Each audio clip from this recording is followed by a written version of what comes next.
Okay, joining us now is Chuck Todd, moderator of Meet the Press. You know, Chuck, Portland has been in the national headlines for weeks now since President Trump sent federal agents to the city. You know, without a heavy Fed presence last night, we actually saw peaceful protests. What's the biggest takeaway from what you've witnessed here?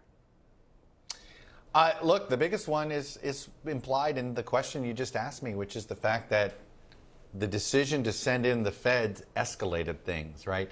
Normally, what is the job of law enforcement in any situation that includes protests or a gathering like this? It's the words de-escalation. You hear it all the time. And the idea that this was not a de-escalating move, but an escalation move. And certainly, look, there's plenty of folks who I think see what the president did and wonder, is he trying to create a visual to match some political rhetoric that he'd like to use against Joe Biden in the presidential election. So it is hard to detach what we've seen from sort of the rhetoric he's been using against Joe Biden. You know, the number one TV ad that the Trump campaign spent money on in the month of July was an ad that used sort of pictures of the chaotic scenes and said, and Joe Biden's supporters want to defund the police. You know, notice they had to use the word supporters because Joe Biden himself is not for that. But it's hard not to sort of detach the decision to send the feds into Portland, knowing it would likely escalate, getting those visuals, turning into a political hit. That's what I think has made this entire thing as controversial from the outside as it looks, I think, for some on the inside. I'm glad you brought that up. So, you know, the president referred to protesters in Portland as a beehive of terrorists. He also said, you know, without federal agents, that Portland would have burned to the ground. I mean, do you see those types of sound bites and images of what's happening in Portland? Do you see that, you know, making a campaign ad soon? I do. I mean, look, there's been this sort of obsession on the right with so-called Antifa. And I say so-called, it's not to say that the movement doesn't exist, but it isn't as organized as I think the federal government tries to make it seem to folks. There's clearly this sort of aggressive group of folks that call themselves anti-fascists, that are very aggressive, that seem to be in larger numbers in the northwest part of this country than anywhere else.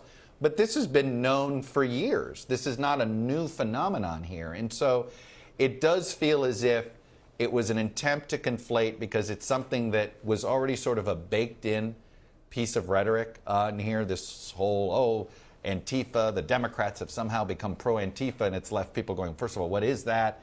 But it is something that is used in a big way in conservative media. And so that's where, frankly, I get cynical watching this, because I see all that rhetoric. I've seen that for the last 2 years, and you're like, oh, why are you targeting Portland? I know why you're targeting Portland. Mm-hmm. You're hoping these folks respond to your escalation, and it's hard not to view it through that prism. You know, former Homeland Security Secretary Tom Ridge has said, you know, what's going on in Portland is not consistent with the DHS mission. You know, what do you think of that statement? Do you think there will be any changes made going forward when it comes to DHS? Well, let's think about this. Remember, when did it get, when did we create DHS, right? In the wake of 9/11, the thought was, hey, we have a Defense Department that worries about outside this country. Homeland's here. We got to worry about defending, quote unquote, the homeland, right? I don't think anybody thought you were creating the department to target Americans. It was about protecting Americans. And so I do think after this year, if there is a change in leadership in the White House, and perhaps I do think you may see some long-term sort of parameters put on DHS.